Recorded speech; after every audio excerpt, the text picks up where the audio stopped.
हाय दोस्तों, BR lecture classes में आपका स्वागत है। आज हम आपके लिए हिंदी का कुछ मोस्ट इम्पॉर्टेंट क्वेश्चन लेके आए हैं। तो चलिए शुरू करते हैं। आज का हमारा पहला क्वेश्चन है, जल्दी में कौन सा समास है? कर्मधारय, तत्पुरुष, अव्ययी भाव, द्वंद्व। तो बताइए दोस्तों, इसमें कौन सा समास है?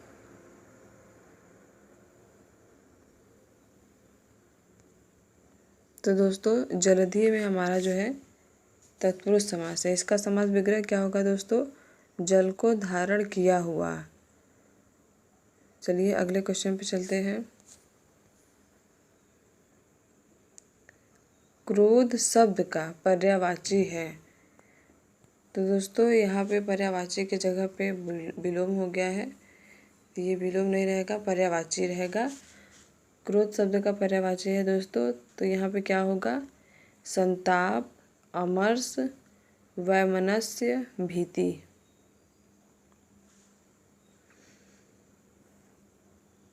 तो दोस्तों, क्रोध का पर्यायवाची क्या होगा दोस्तों?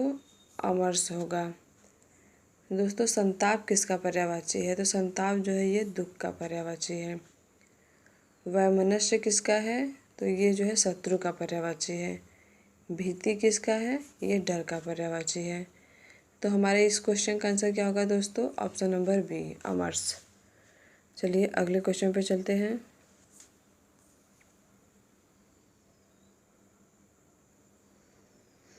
निम्न समास विग्रह को अन्य किस नाम से संबोधित किया जाता है? पद्म आसन है जिसका। पार्वती, सरस्वती, लक्ष्मी, शंकर।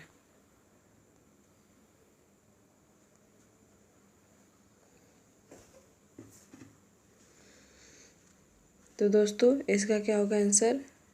ये होगा सरस्वती।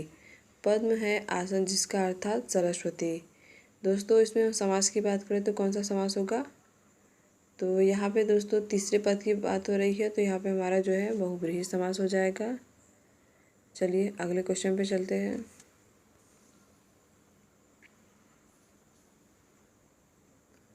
निम्न अवगाहन शब्द का पर्यायवाची शब्द है। स्वागत करना, आसन, जाना, छानबीन। तो दोस्तों बताइए, अवगाहन शब्द का समानार्थी शब्द कौन सा है इसमें? तो इसका होता है दोस्तों छानबीन होता है। हमारे क्वेश्चन का आंसर क्या होगा दोस्तों? Option number D. चलिए आगे चलते हैं अगले क्वेश्चन पे। उक्त शब्द का विलोम है अनुक्त, उपर्युक्त, अनुपयुक्त, उपर्युक्त। तो बताइए दोस्तों, उक्त का विलोम क्या होगा?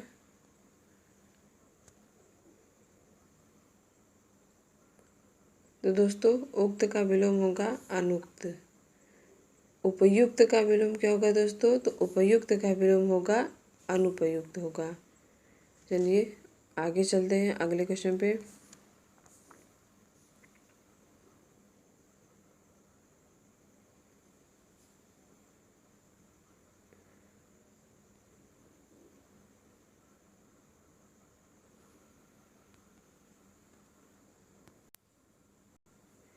निम्न में पूर्ववर्ती का विलोम शब्द है पूर्वज, परव्रत, पूर्वव्रत, परवर्ती। तो दोस्तों, पूर्ववर्ती का विलोम क्या हो जाएगा? ये हो जाएगा हमारा परवर्ती। चलिए अगले क्वेश्चन पे चलते हैं।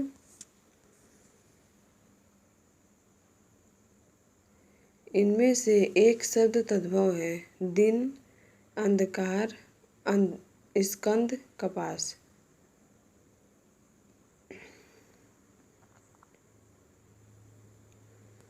तो दोस्तों, यहाँ पे हमारा कौन सा है तद्भव शब्द? तो वो है कपास। कपास का तत्सम क्या होगा दोस्तों?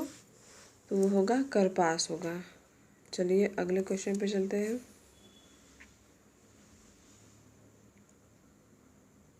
निम्न में तत्सम तद्भव शब्दों का संगत युग्म है खरपट, खोपड़ी, संयुक्त, सत्य, पर्यंक, पलंग, घोटक, घड़ा।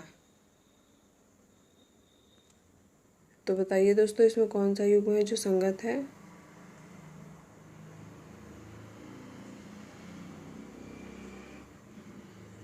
तो हमारा कौन सा सही होगा, ऑप्शन नंबर सी, पर्यंक का क्या हो जाएगा दोस्तों, पलंग हो जाएगा। चलिए अगले क्वेश्चन पे चलते हैं।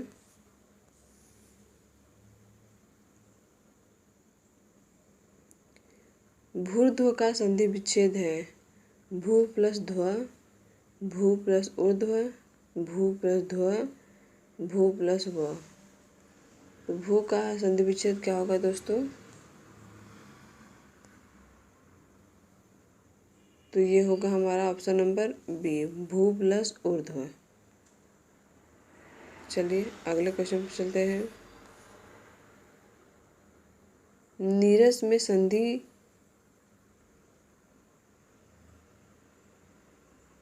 है, तो दोस्तों नीरस में कौन सी संधि है, यहाँ प्रकार नहीं रहेगा दोस्तों।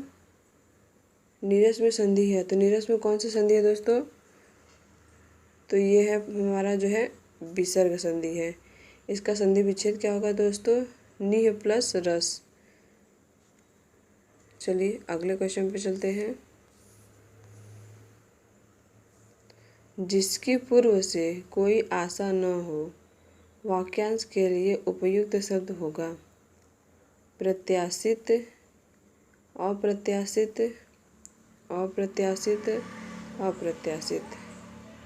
तो दोस्तों तीन ऑप्शन एक जैसे हैं, बस सब में थोड़ा सा अंतर है। तो बताइए इसका क्या आंसर होगा। तो दोस्तों जिसकी पूर्व से कोई आशा की गई हो उसके लिए क्या होता है, प्रत्याशित होता है। और जिसकी पूर्व से कोई आशा न हो उस वाक्य के लिए वाक्यांश का एक शब्द क्या होगा, वो होगा अप्रत्याशित होगा। चलिए अगले क्वेश्चन पे चलते हैं।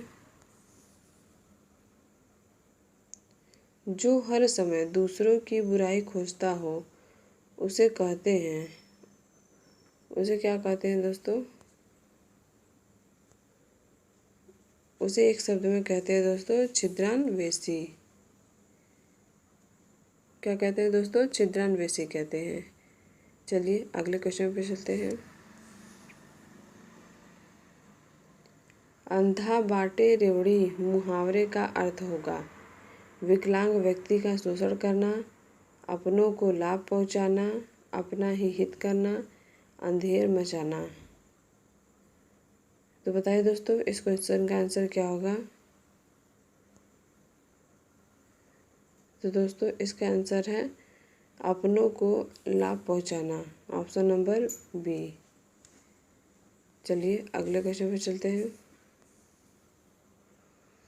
चिकना घड़ा होना का क्या तात्पर्य है, चिकना होना, समृद्ध होना, निर्लज्ज होना, भयभीत होना।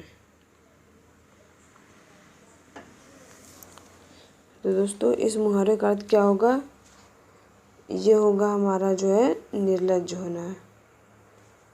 चलिए अगले क्वेश्चन पे चलते हैं। किस वाक्य में वर्तनी संबंधित अशुद्धि है। इसमें हमारा पहला ऑप्शन क्या है, यह उच्च कोटि का ग्रंथ है। अगला, बच्चों को मेरा आशीर्वाद देना। मैं आपसे क्षमा चाहता हूँ, यह पत्र गोपनीय है। तो बताइए दोस्तों इसमें कौन सा जो वर्तनी संबंधित अशुद्ध है। तो दोस्तों यहाँ पर हम ऑप्शन नंबर बी की बात करें तो देखिए, बच्चों को मेरा आशीर्वाद देना, यहाँ पे आशीर्वाद जो है ये गलत तरीके से लिखा गया था। ये इस प्रकार हमारा कौन सा वाक्य जो है शुद्ध होगा, ऑप्शन नंबर बी। चलिए अगले क्वेश्चन पे चलते हैं।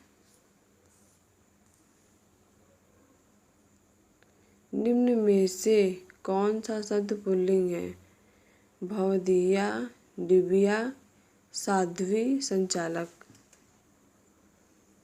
कौन सा दोस्तों जो पुल्लिंग है इसमें, तो इसमें पुल्लिंग क्या है, संचालक है।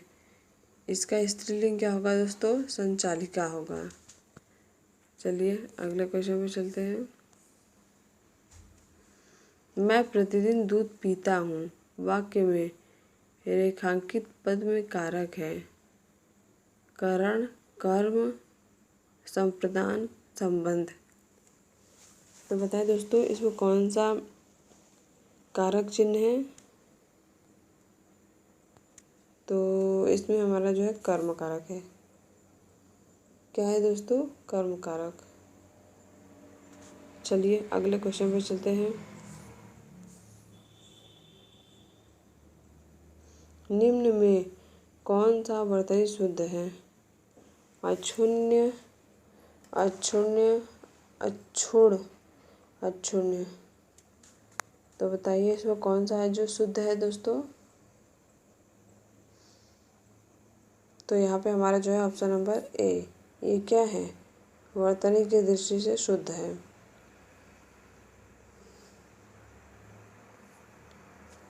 चलिए अगले क्वेश्चन पे चलते हैं।